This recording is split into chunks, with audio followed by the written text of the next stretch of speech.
Hello, everyone, and welcome to another edition of the Hoover Workshop Texas Data and Policy Analysis.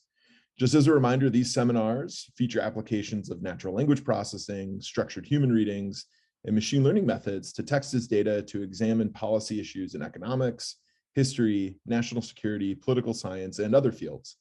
Today, we're really thrilled to have Alison McQueen and Jackie Basu here to present their work, Christian Burlesque, Thomas Hobbes' Scriptural Strategies. Alison, take it away. Thanks so much, Justin. It's great to be here, and I'm going to share my screen. All right, so thank you everyone for coming. It's a pleasure to get to talk about this work. This is a co-authored paper, as Justin mentioned, with Jackie Basu.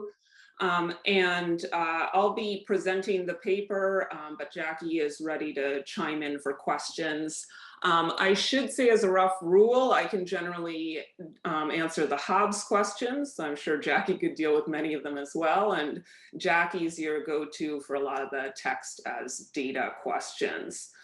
I'm going to keep the presentation a little bit less technical, but of course, if we want to get into the technical stuff in the Q&A, we're all for it. So our paper is focused on the work of the 17th century English political philosopher Thomas Hobbes. So here he is, looking rather stern, but with the sort of anarchic, wild color of the time. Now, most people know Hobbes. So most people know Hobbes for a memorable line about what life would be like in the absence of government. Hobbes says that human life in this state would be pretty rotten, as he famously put it. It would be solitary, poor, nasty, brutish, and short. New slide. Now, most political scientists also know Hobbes as the defender of the absolute state, that he argued that state authority should be undivided, unlimited, and unconditional. And you can see that vision of the state powerfully rendered in the frontispiece to Hobbes's most famous book, Leviathan, from 1651. We see an all-powerful state comprised of, animated by the bodies of its subjects. A state that wields both secular power, symbolized by the sword on the left, and religious power, symbolized by the bishop's crozier on the right. New slide. Now, a lot of work on Hobbes is focused on his secular philosophical argument for political absolutism. New slide. But a smaller but growing literature focuses on Hobbes's religious and biblical arguments. And this focus is a good thing because these arguments comprise more than half of Hobbes's most famous work, Leviathan. The whole second half of the book is devoted to religion. But not only that, Hobbes devotes more space to religion in Leviathan than he does to the subject in any of his previous political works. And many of the religious arguments he makes in Leviathan are entirely new to that book, but they were also controversial. New slide. Hobbes's one-time friend, Edward Hyde, the Earl of Clarendon, said that Leviathan introduces a corruption of manners into the minds of men and exposes religion to the irreverent examination of dissolute persons, prostitutes the sacred mysteries of our faith. The book has in truth traduced the whole scheme of Christianity into burlesque. And that's from someone who had been Hobbes's friend. A lot of other people were similarly nasty. And that leads us to a puzzle. New slide. These controversial new arguments that Hobbes added to Leviathan and that elicited these kinds of nasty responses, they're not philosophically necessary. Hobbes doesn't need them to support his philosophical or his political arguments. So why does he add this new stuff? Why does he risk condemnation and charges of heresy to make these controversial new arguments? New slide. A lot of the secondary literature isn't that helpful on this question. The political theorist John Pocock observed in 1970 that a lot of contemporary Hobbes scholarship had adopted one of two attitudes toward these religious arguments in Leviathan. First, that they aren't really there. Second, that Hobbes didn't really mean them. And while there have been a lot of advances since 1970, the characterization remains largely true. New slide. Now, those in the first camp tend to be analytic philosophers. They tend to focus on the secular philosophical arguments for absolutism in the first half of the book. And on their view, all that religious stuff is just there to confirm that the philosophical arguments are compatible with Christian doctrine. So they think when we read Hobbes today, we can treat the religious arguments as a sort of sideshow, an interesting antiquarian sideshow to the philosophical main attraction. Now, the problem with this view is it doesn't do justice to Hobbes's own statement about his motives in writing the book. New slide. So Hobbes tells us that he began writing Leviathan after hearing that King Charles's enemies were interpreting recent royalist defeats in the English Civil War as evidence of God's support for the parliamentarian side, for the rebels. Hobbes says he couldn't bear to hear these terrible crimes attributed to the commands of God. So he sets his other work aside because he's determined to write something that will, as he puts it, absolve the divine laws of the charge that they justify rebellion. So there's Hobbes foregrounding the religious aims of the work. New slide. Now, those in the second camp have tended to argue that Hobbes was an atheist. They think we can prove this by a close reading of his philosophical and theological arguments. And as an atheist in the 17th century, they argue he recognized that his real views would open him to persecution. And so he uses the religious arguments in Leviathan as a kind of rhetorical shield to protect him from charges of atheism. So what do we make of that? Well, these interpreters are onto something, and that it was a really serious matter to be called an atheist in the 17th century. And a lot of atheists did go to great lengths to conceal their true views. But it's not clear that Hobbes was one of those thinkers. I mean, if he were, he probably would have stayed silent on the most controversial religious issues of the day, or he would have stuck to very conventional arguments. But he doesn't do either. He publicly defends highly inflammatory views on the most fraught questions of the day, on the fate of the soul, on the nature of hell, on the kingdom of God. New slide. And he knew what he was doing. He knew that these arguments were likely to offend people, and he reassures his readers that he makes them with due submission. He makes them in the service of civil peace. So we think the puzzle remains. New slide. Why did Hobbes add these controversial and offensive new arguments? New slide. Our strategy in the paper is twofold. First, we identify the full range of changes that Hobbes makes to the religious arguments in Leviathan. And we do that through close textual interpretation and comparison. We note every single change from his prior political philosophy to Leviathan. We track the additions, the subtractions, and the changes in the argument. And in addition to identifying the full range of changes that Hobbes makes, we look at some of the reactions and responses that the book elicited from Hobbes's contemporaries to identify the changes that were particularly controversial ones, and therefore perhaps especially puzzling. New slide. Second, we identify broad themes in public discourse in mid-17th century England, and we examine the prevalence of those themes over time. And that's where the text as data methods come in this project, and more specifically, the use of topic modeling, which I'll get to in more detail in a bit. And we're looking for the connections between the two, the connections between the changes Hobbes makes and changes in public discourse at the time, because we're starting with the intuition, or at least the hypothesis, that perhaps Hobbes made some of these changes in response to changes in discourse on the ground.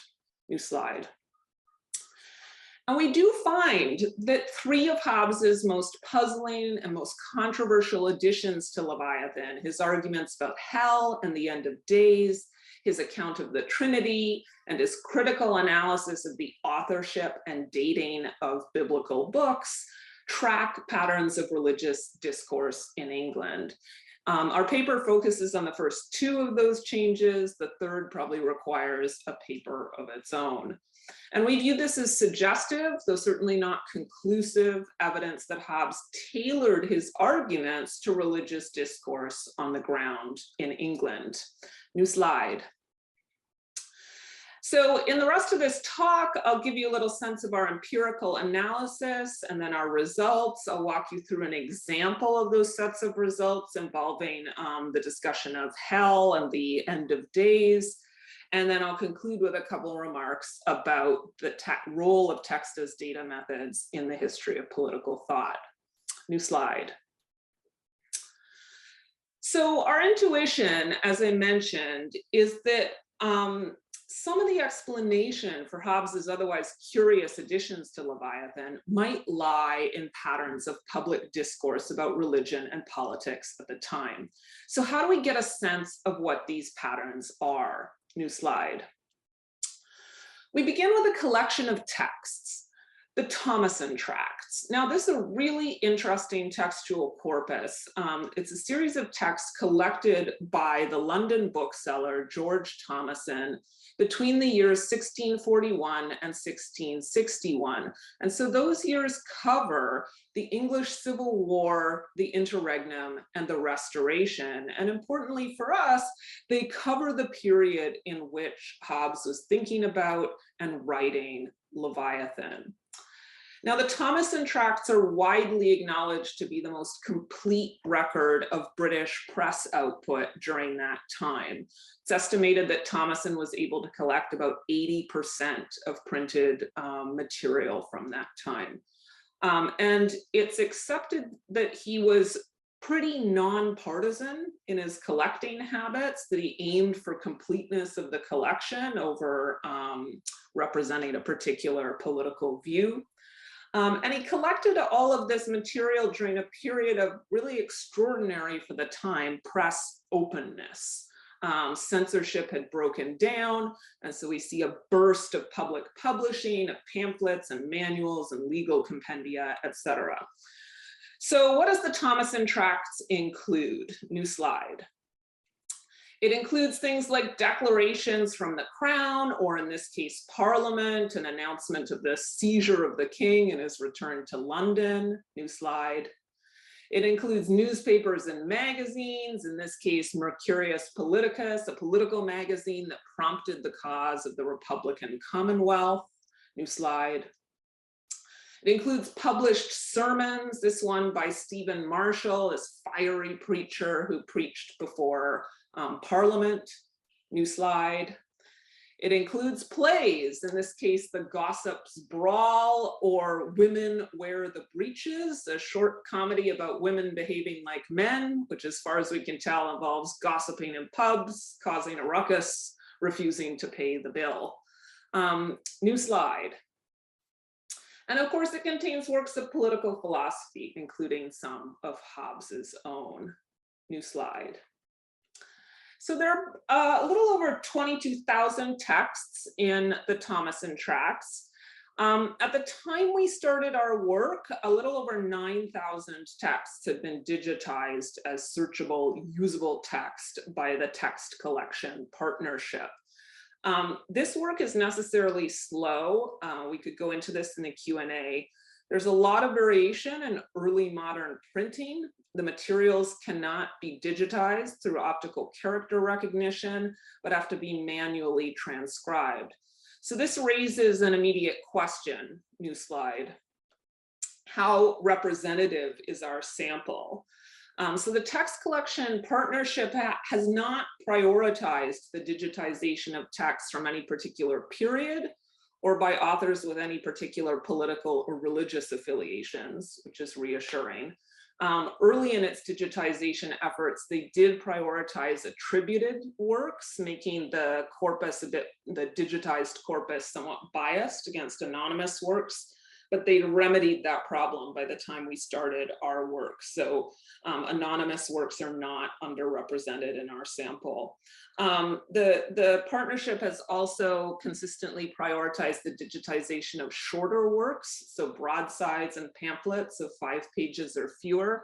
And so that does mean that longer and serial works are underrepresented in our corpus. We haven't found a reason to worry that this biases our sample toward any particular political or religious views, though of course we'd be open to counter evidence on that point. So what kind of analysis do we perform on these texts if we want to get a sense of the big themes that were being discussed in Hobbes's time? As I said, because I'm presenting this on behalf of both of us, I'm going to go with a less technical description of our approach, but we're happy to answer more questions on the technical side in the Q&A. So, new slide. We use a topic model, an unsupervised LDA topic model for this work. As many people in this group know, a topic model is related to some of our more familiar measures, like term frequency and co-occurrence. But while keyword searches and co-occurrence analysis kind of describe the statistical features of the text, the topic model uses features like this to build a statistical model of the text. So what does that mean? New slide. The way we tend to explain this to kind of wary, nervous historians of political thought is like this.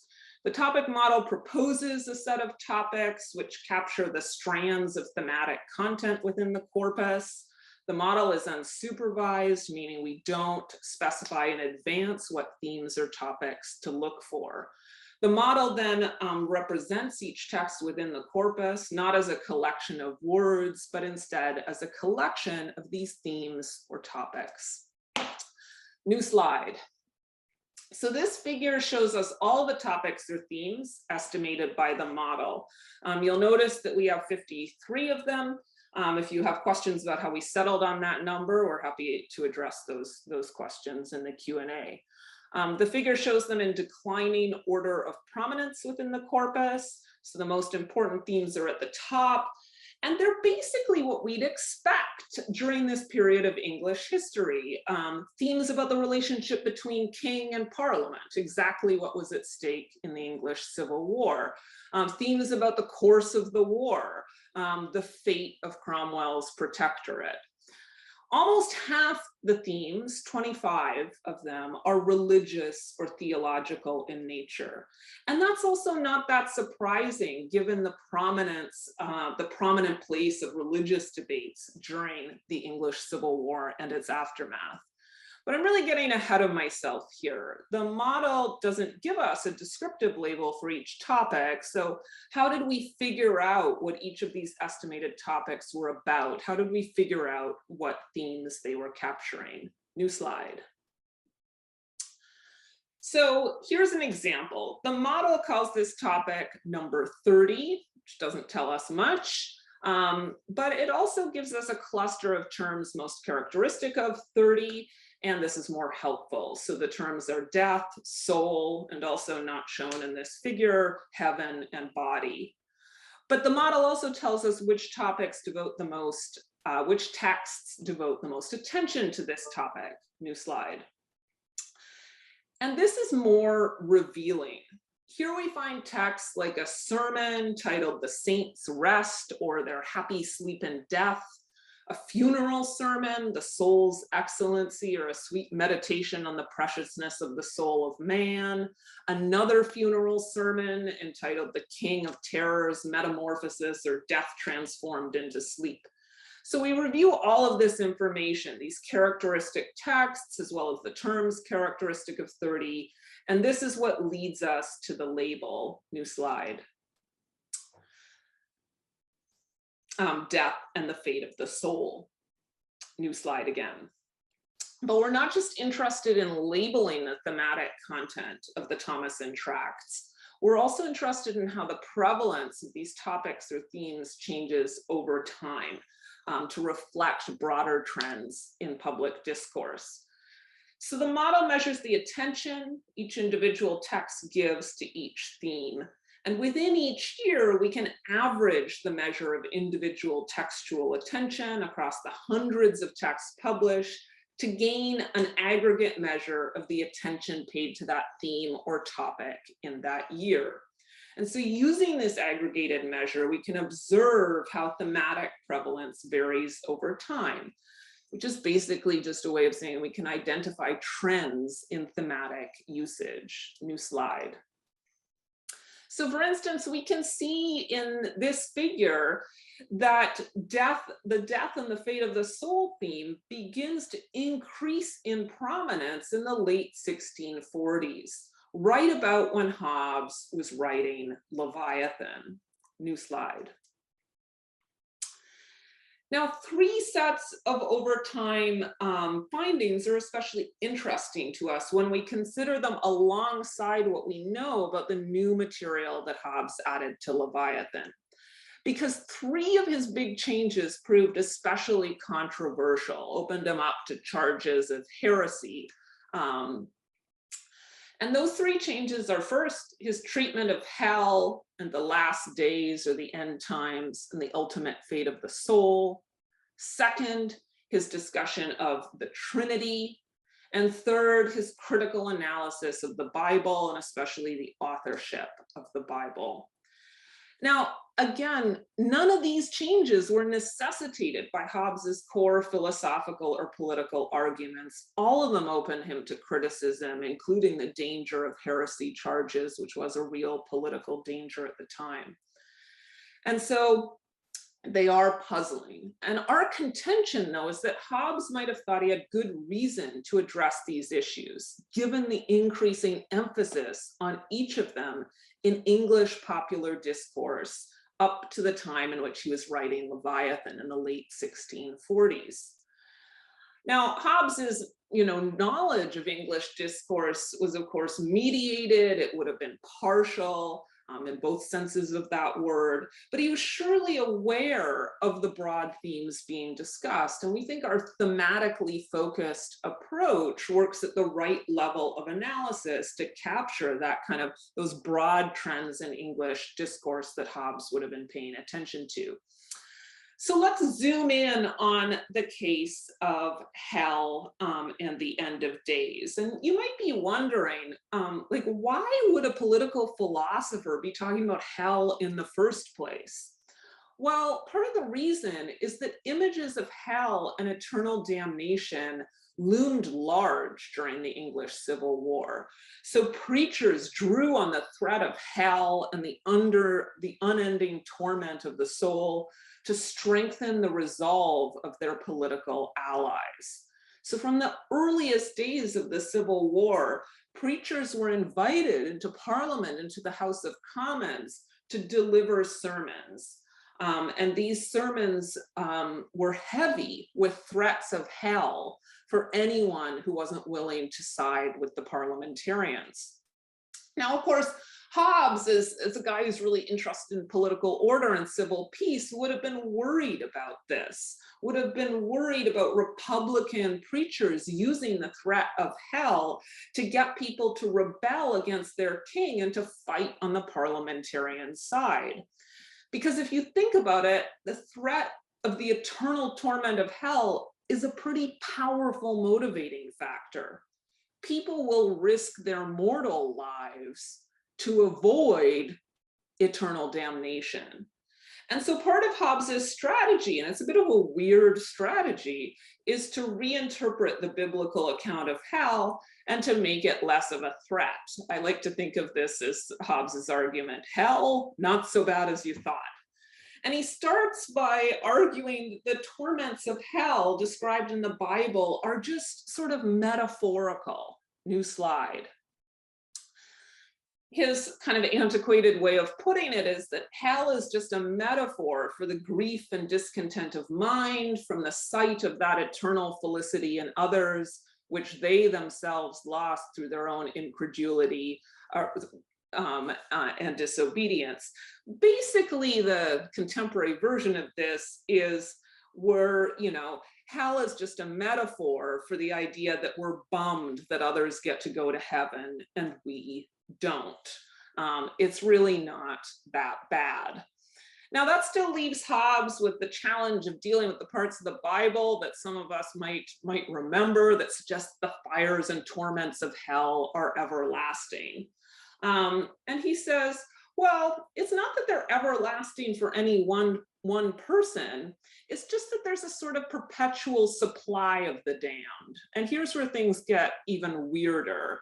He tries to argue that after the second coming of Christ, when we're all resurrected and judged, that the damned will continue to propagate, will have children, and the children that result from these encounters will likewise be damned. So in short, biblical references to everlasting torments aren't meant to suggest that the punishment of hell is everlasting for any particular individual, but just that generations of the damned will continue to be perpetually replenished. Now, if you're thinking this argument is strange, you're entirely right. And it's not just strange because it's a 17th century argument. It was pretty strange at the time. And it was also pretty scripturally questionable, as Hobbes's numerous critics pointed out. New slide. So Alexander Ross, who had been a chaplain for Charles I, wrote that Hobbes's vision of hell was a doctrine well beseeming the school of Muhammad, not of Christ. As you can imagine, in the 17th century, that was quite an insult. Others argued that Leviathan ought to be censored because of this discussion of hell.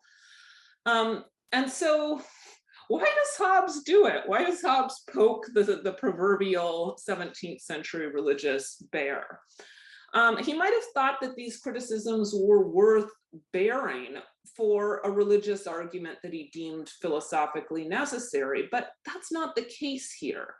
So why does he give us this scripturally dubious, philosophically unnecessary, and predictably inflammatory doctrine for the first time in Leviathan?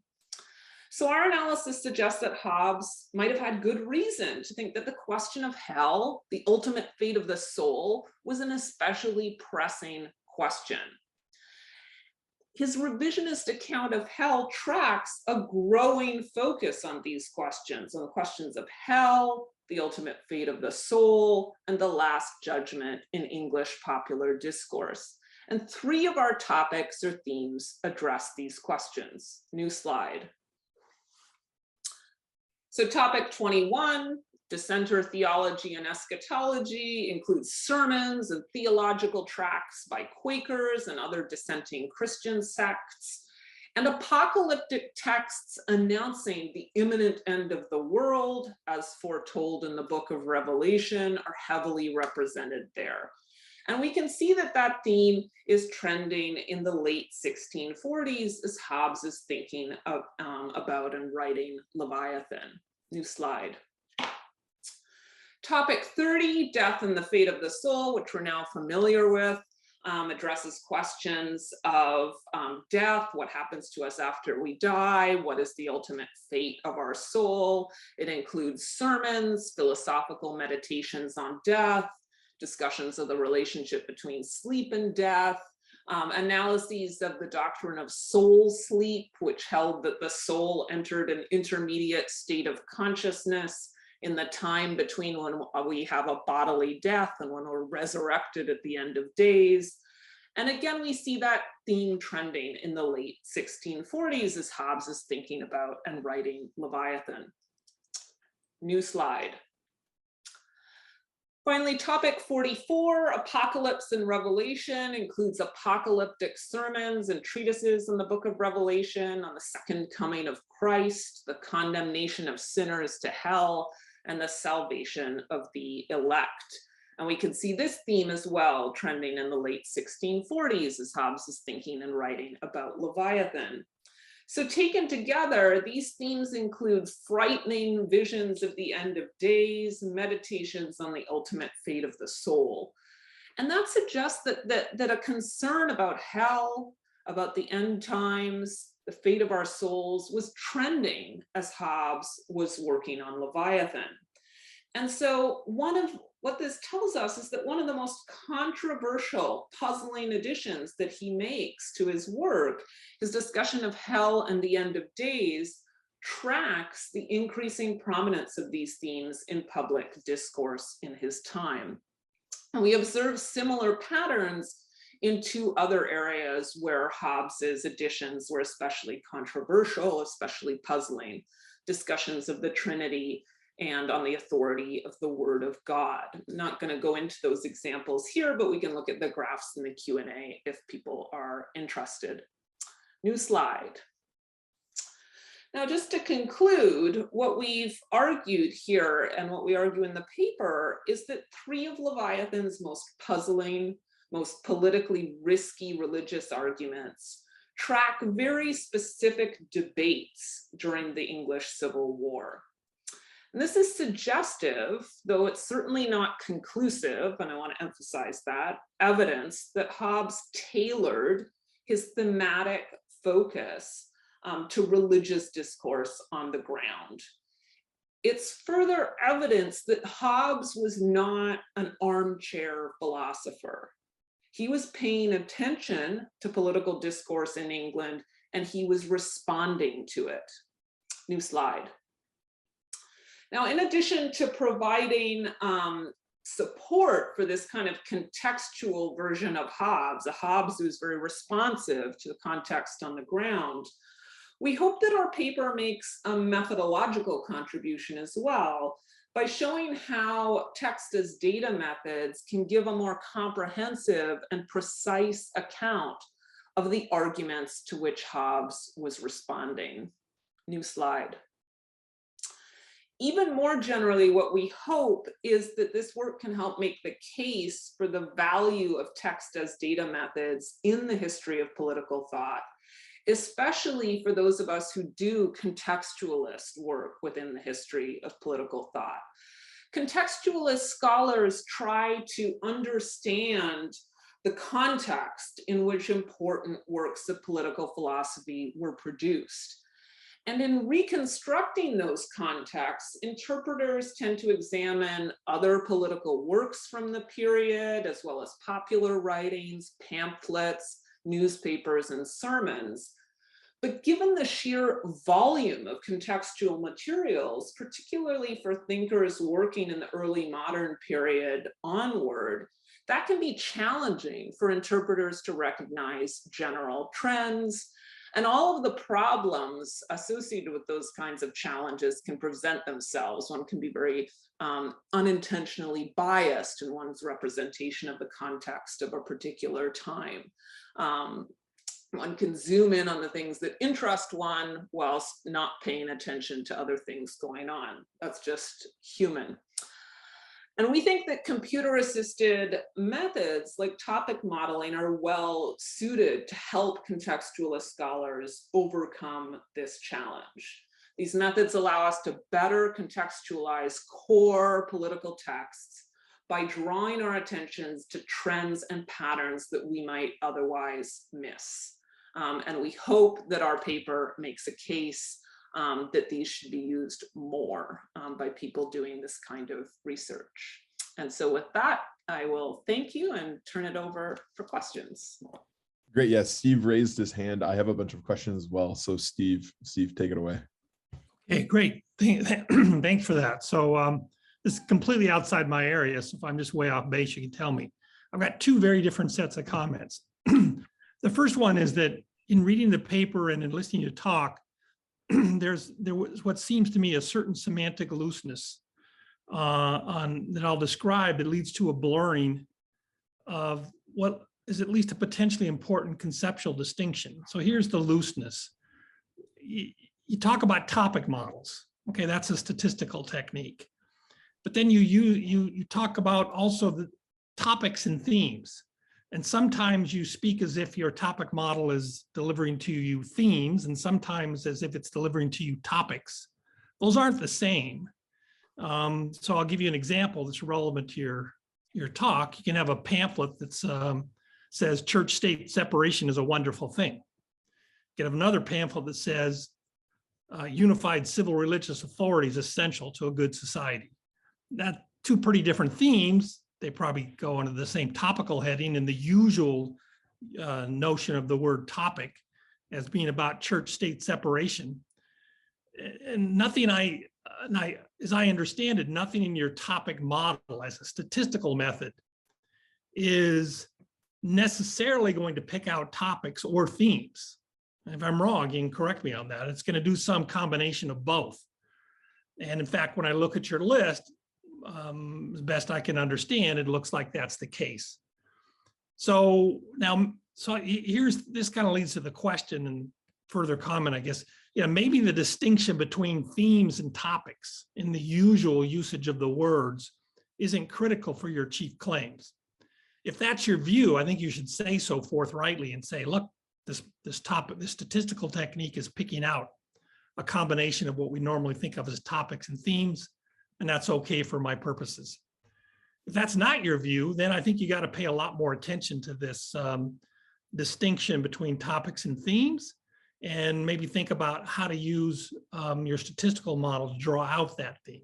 So that's my first set of comments. And as I said, the second one's very different. So I'll stop there, and maybe after hearing that, Justin will say he doesn't want to hear more from me. So that'll be it. Go ahead. Let me hear what you have to say on that. Jackie, did you want to start or do you want me to start?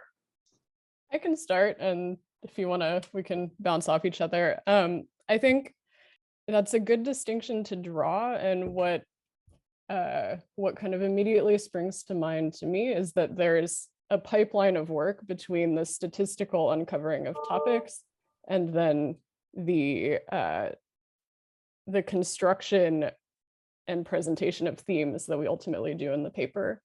So the topic model, you're absolutely right, isn't telling us that any particular topic is about any particular thing. It's giving us a collection of words that are most characteristic of that topic, and it's giving us, for each text in the corpus, the amount of attention that's devoted to that statistical construction, the topic. And so what we get as output from the statistical model is just the proportion of each text that's devoted to that topic, the texts that are most representative of each topic, and then the words that are also most representative of each topic. And so that's kind of a connect the dots picture that we take away from the statistical model. But then once we had that, we then spent, I think, some months reading through for each topic the most representative texts, making inferences about the thematic content they share, and then particularly Alison, using her subject area expertise,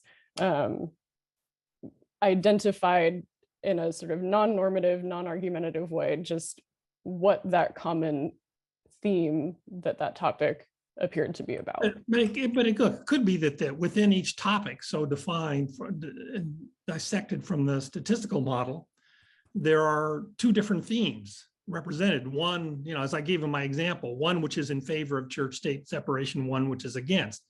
And here, Justin can speak to this, and maybe you can much more effectively than I, but you can imagine even maybe sequentially starting with a statistical model and then saying within the clusters identified by your statistical model, sorting first sentences, I guess, and then texts into pro and con along some lines. Then you could automate this kind of thematic part, at least partly, Obviously, you want a lot of human reading to verify it. I'm a political theorist, Steve, so you'll have to excuse me. I'm going to do something that we're notorious for doing, which is introducing another distinction. But it sounds like what you're calling themes sounds to me like arguments. And so the theme is church-state relationships. And within that, there could be arguments in favor of different sets of church-state relationships and arguments against. Now, Justin can correct me if I'm wrong here, Justin or Jackie, but I think there's certainly a bit of looseness in wording in the presentation, no doubt a holdover from presenting this to unfriendly or wary humanists. But I think the way at least we're using the term theme is consistent with a bunch of the work in this area. But I would, I guess, ask Justin whether that's the case. But I feel like I'd like to draw the distinction more between themes and arguments to capture what you're talking about, Steve. And I think you're entirely right there. Within any given theme, there'll be lots of arguments that are at odds with one another. The statistical analysis doesn't allow us to distinguish pro and con, let's say. Just to quickly build on Steve's comment, and then we can get to a second question. I wonder if a way to think about what he's saying is to think through the consequences of there being a topic from the model that's genuinely everyone agreeing, and it's just sort of this sort of like convergence of everyone on this idea, and they're just sort of saying we all agree on this particular thing, as opposed to there being some whatever you want to call it, theme or topic from the model where there's genuine split across English society. And that could lead Hobbes to want to delve in a particular way. And it sounds like from your argument, it's like really important that the parliamentarian sect is pushing a particular argument. I don't know what to call the group, pushing a particular argument, and that he's responding to it. It does seem like you could go in and try to identify some of these arguments, get a sense of their prevalence, refine the sort of more coarse organization that you're getting out of the topic model into these separate arguments to get a sense of, on balance, what Hobbes is seeing and responding to. Yeah, that's a great idea. I think we've probably done a lot of that work in reading the text for the purposes of topic labeling as well. And I think there are differences in the topics. So Steve, to give you an example, like some topics are obviously, Quakerism. Like it's like the Quaker view on, let's say death and the afterlife, let's say. And there's going to be a lot of agreement in those because they're coming from a shared perspective. But you're right, there are topics in the set where you are getting much more disagreement. So I take the point that would be really interesting to identify the topics where we've got most pronounced disagreement and see if that can tell us something about what Hobbes is focusing on. So I like that, and I think we've got some of the groundwork for that already. So I'm happy with the way you put the distinction, Alison. It's really, I think, very close to the point I was trying to make, and like Justin suggested, and I mean to put a positive spin on it, it seems to me you can push the automated part of the analysis much further, not only in your own study, but as a template for others how to do similar work. And so that's sorry. Let me go to my second comment. It's very different in nature. So I think it's about whether you started out with the analytical philosopher's interpretation of Hobbes and how they approach his work. I basically don't know anything more than you just told me. But let me start. It seems to me, given all that you've told me after that, whether Hobbes was an atheist or not, whether he thought his secular arguments were sufficient or not to really sustain his views. He may have, suppose he was an atheist or not, suppose he thought his secular arguments were sufficient. But he could recognize that given the religious beliefs and modes of thoughts that were central to much of his readership, in terms of how they formed their views about secular philosophical matters, it was essential that he take on these religious arguments as well, because in the political and cultural times in which he lived, he may have seen that as the only way to carry his argument. It seems to me that's totally consistent with what you've shown us. And if it is, then the analytical philosophers basically made a judicious choice in saying, we don't need to focus on these parts of Hobbes, not because they were uninteresting, just because their relevance to contemporary and timeless philosophical thought is much less. I just wanted to get if you agree with that interpretation of what you've told us, and if not, what did I miss? Yeah, I think you're onto something, but here's the nuance that I'd introduce here. It really, as with so many things, depends on the question you're asking. So if you're an analytic philosopher and you turn to Hobbes and the question you're asking is, what is the most sophisticated, worked out early modern argument for political absolutism? Then sure, focus your efforts on the first half of the book. As soon as your question is, what was Hobbes up to and what was he trying to achieve? Then you have to read, you have to attend to the religious arguments, and you especially have to attend to the religious arguments because his own statement of his intention in writing the book foregrounds those arguments. And I think that what happens often among the people who take that more analytic philosophical approach is they start by asking question one and then present it as if what Hobbes was up to, as if what he intended all along was to just offer, an argument for absolutism, a response to what we call the problem of political obligation. Why am I obligated to obey the law? In answer, this social contract argument he gives, as if that was his complete intention all along, and the religious stuff is just some sort of sideshow. It's when we get to the question of what Hobbes was doing that I think we have to attend to it. But there are all sorts of other questions you could ask of Hobbes that analytic philosophers are interested in, where sure, set the second half of the book aside. Just don't pretend like what Hobbes was doing was how we teach him today. Like, oh, Hobbes was offering a social contract argument. He thought it was really important that we have social contract arguments. No, he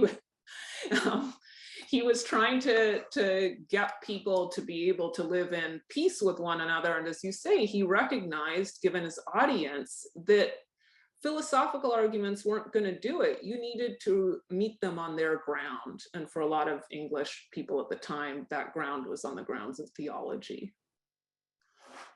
And just to jump in on that, it seems to me that even if your primary concern is looking at Hobbes's notion of political authority and his arguments about political absolutism, while the conflict in the 17th century was largely about the push-pull between political authority and religious authority, and how conceptualizing one might change your conceptualization of the other.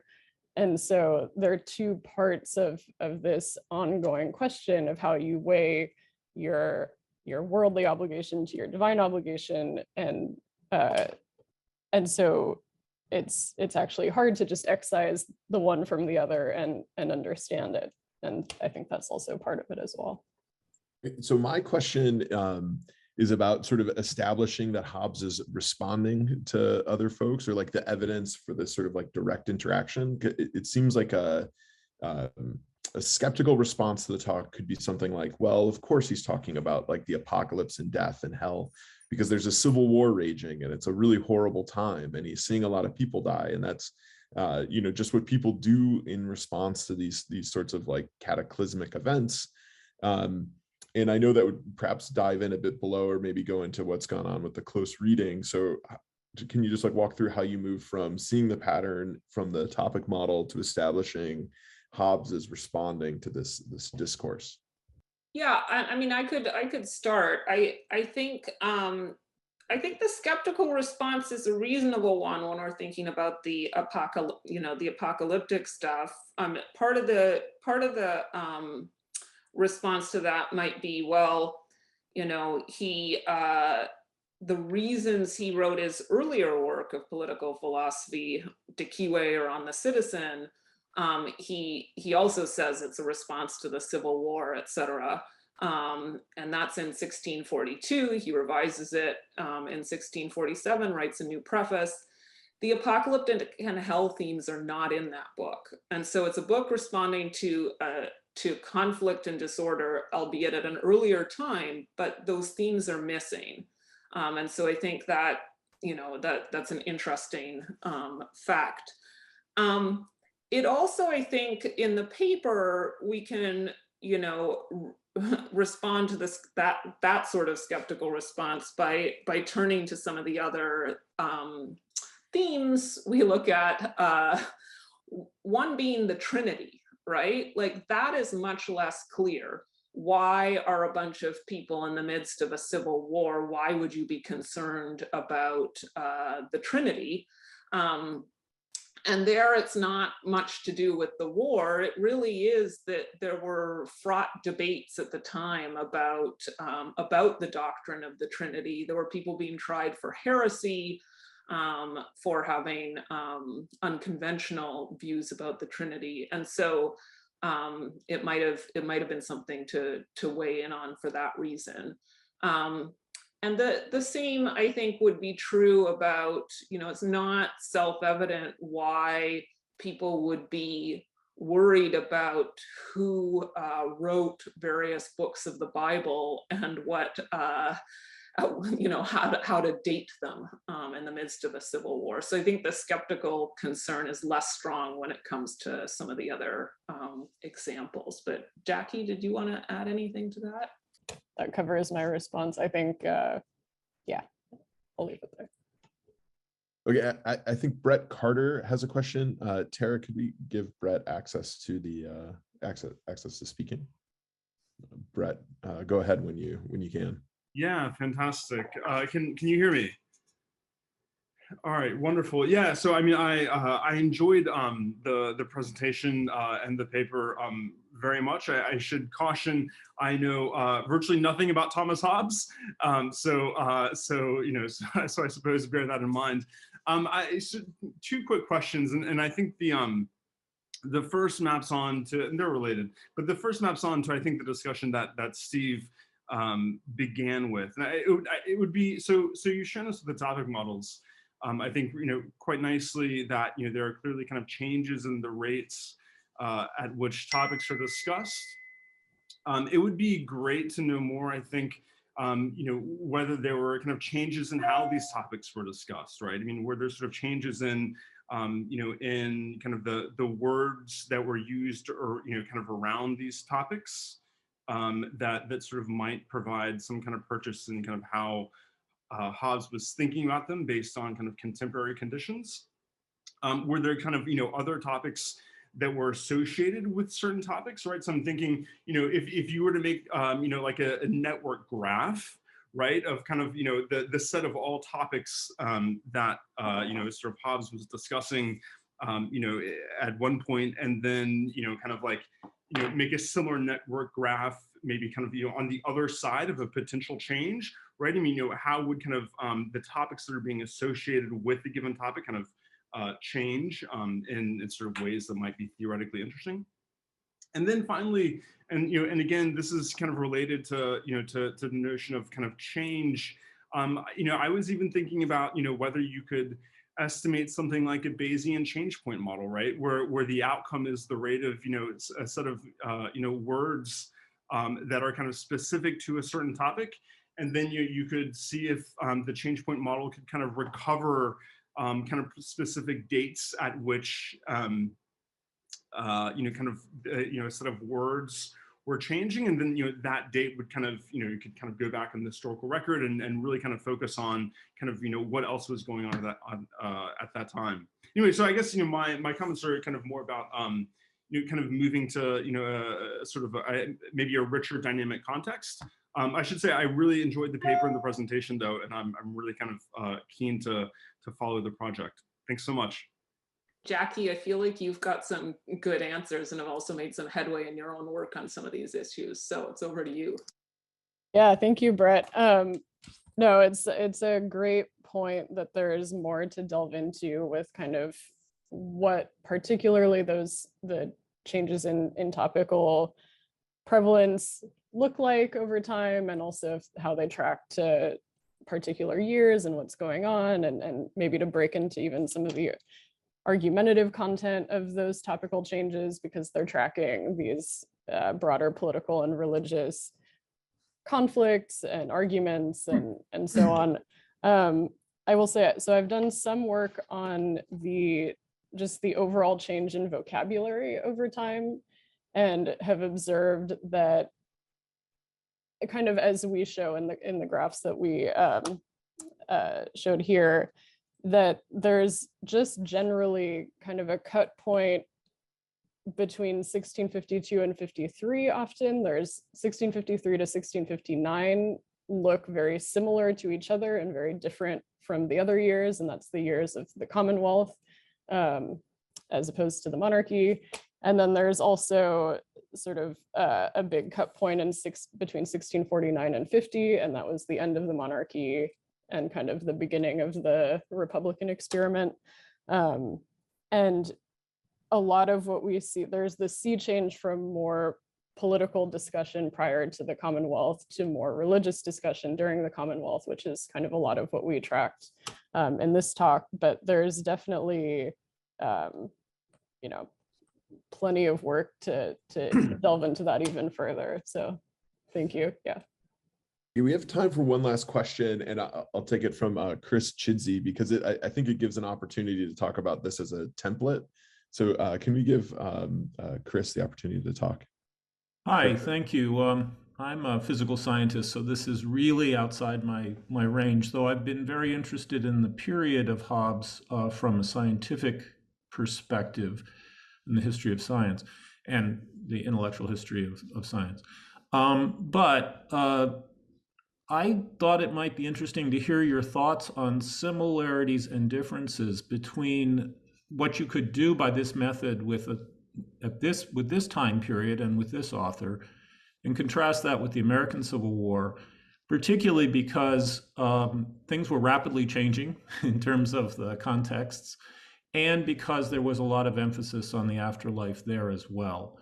In a very much more modern sense, but still with, I believe Mary Todd Lincoln was, very involved in the afterlife, and that she was certainly not alone in that. Could you comment on anything that has been done or could be done in comparison with your own work? I don't know about what has been done, and maybe Jackie can chime in because she's done some work with American texts, but I think that I'll just say the intuition, Chris, is a good one. You're entirely right. For anyone interested in apocalyptic themes, the American Civil War is a gold mine.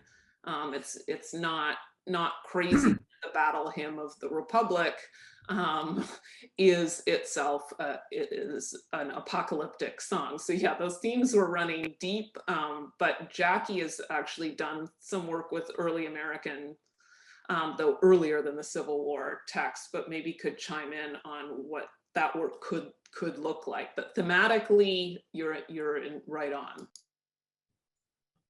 Yeah, thanks. I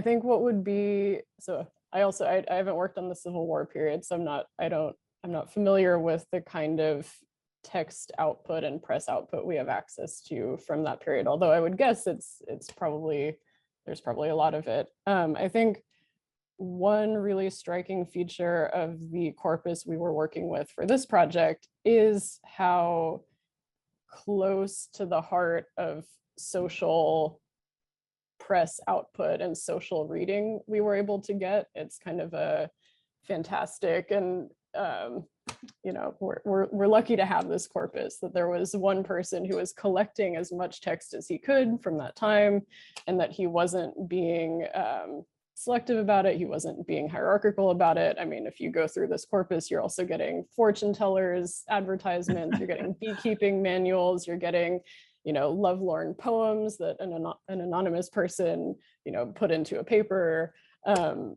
as well as, king's decrees, and the king has been executed, and there's a new church, and, and all this kind of stuff. So you're getting just a broad cross section of public letters and what the kind of text that people were reading at that time. And I think that that's one of the reasons why we were able to start to break into the breadth of topics and themes that were being covered during this time, and to start to uncover some of those discourses and rifts and all of that kind of stuff. I'm sure there's similar text available for the Civil War era, but I think what would really help to uncover a similar kind of analysis would be if we have access to something similar, to be able to paint a picture of just public letters rather than kind of hierarchical or purely authoritative public letters, to be able to see what just, everyday people were able to put through the press, I think is part of the beauty of this project. All right, Steve, you want to close us out? Last question. Sure. So when listening to you and reading the paper, when listening to the critics of Hobbes, you showed some quotations from them, and there's some in the paper, even in Hobbes, the second half of Leviathan itself. I was struck by the following. Many of the arguments, if you want to call them that, are either assertions about something offends or comports with religious sensibilities. That was one kind.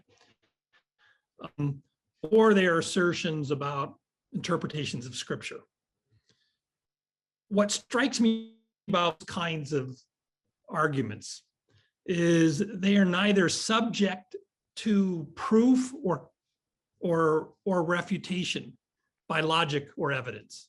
It's a slight overstatement on the evidence part, but you could try to adduce evidence about what the Bible says, but it says so many things, it's hard to come to a conclusion of that. So all that's an observation. Now, maybe that's not representative of the overall text that you were looking at. It's just the ones you chose. But if it is, can you tell us something, what fraction of all the argumentation during this period of these contentious political matters is of this sort? And then my editorial commentary, I would view that as a defect of political discourse, that if it's spending 75% of its time on things that are really not subject to proof or refutation by evidence or logic, that's not a constructive use of political discourse. It also makes me wonder how much of our current political discourse would meet those criteria. Anyway, this is not your main theme, but it was something that struck me in reading your work. And if you could figure out a way to quantify that, then looking at that over time and characterizing, the kind of the productivity of political discourse in the sense that it lends itself to proof or refutation by means of logic and evidence, it'd be fabulous to track how that moves over time. Yeah, that's a great point, Steve. Let me start with your final observation, which is it has struck me many times working with the Thomason Tracts that a lot of the features of those tracts and the worries people had about press opening are the same worries we have today. So like fake news, big problem in the 17th century. I think that you're onto something about Hobbes, though I'd say it's maybe a bit overstated. I think a lot of the what's in the second half of the book does take the form of an argument of a kind. Like some people say that they are directly inspired by God, or that God kind of lives within them. That can't be true because evidence interpretation of Scripture. Therefore, don't believe people who claim authority through direct inspiration. So there are there are some arguments in there. The body of evidence might not be the kind of evidence we'd accept today in an argument, but I do think the second half is argumentative. It's the body of evidence and what counts as evidence in many cases that I think would cause us pause today. But the second thing I'd say is, again, it matters what Hobbes thought he was doing, and he does give us a clue. He says he wants Leviathan to be taught in the universities. And you might think, why? You might think, who's going to Oxford and Cambridge at that time? Well, a lot of people training for the priesthood. And so you imagine that what he's doing is he's trying to give, and he says this, so that people being trained for the priesthood could have access to all of these doctrines that they could kind of sprinkle upon their flock. What he's doing is giving preachers a toolkit of possible arguments they could deploy depending on the situation. Like, you have parishioners who are really worried about the threat of hell. Here's some stuff you could tell them to lessen that threat. You have parishioners with wacky views about the Trinity. Here's some stuff you could give them on that. So I'd say that it's more argumentative, I think, than you think. It's the body of evidence that's weird, but also it's not a treatise in the same way we might think today. It's like a compendium of useful things for preachers to maintain civil peace and order within the country from the pulpit. But I don't know if Jackie has anything she wants to add. Yeah, I think just as a broader point about sort of the nature of logic. So any logic has to be grounded, right? So to say, we ought to do this, or you should do that, you have to, by what authority and on what basis do you make that claim? And I think the 17th century is really fascinating and difficult on that front, because they were arguing about, and there was just a general destabilization of who has authority and on what basis. And that was the nature of the war. So, and that was both political and religious. So does the king have absolute authority? Is the king an agent of God? What kind of authority does the church have? Is the church this kind of authority or that kind of authority? What kind of authority do people have generally? And then you have a Republican experiment. And so there's this ongoing struggle between different factions who use both political and religious authority terms as kind of a cudgel to generate power, and then to generate coalitions, and then to try to be able to make claims to legitimate authority that other people would follow. And so you get a lot of fascinating discourse where you have Parliament referring to the power of the state rather than the king, whereas in the past, the king and the state were the same. That's the same authority, but they're saying, no, we're also authorities by, grounded in the state's power, and we have power relative to you, the king, and so we can make claims independent of you. And that's there's a political logic there, but the destabilizing point is sort of that fight over the grounding authority that they're claiming. And so I think that's a lot of why that explains a lot of what you're saying, a lot of the type of statements that aren't amenable to fact or logic. Well, because they're not logical statements, they're claims about the grounds of logic. Okay, this has been a fascinating discussion. So we are going to stop the recording now, and then we'll enable everyone to come in and ask questions for a bit.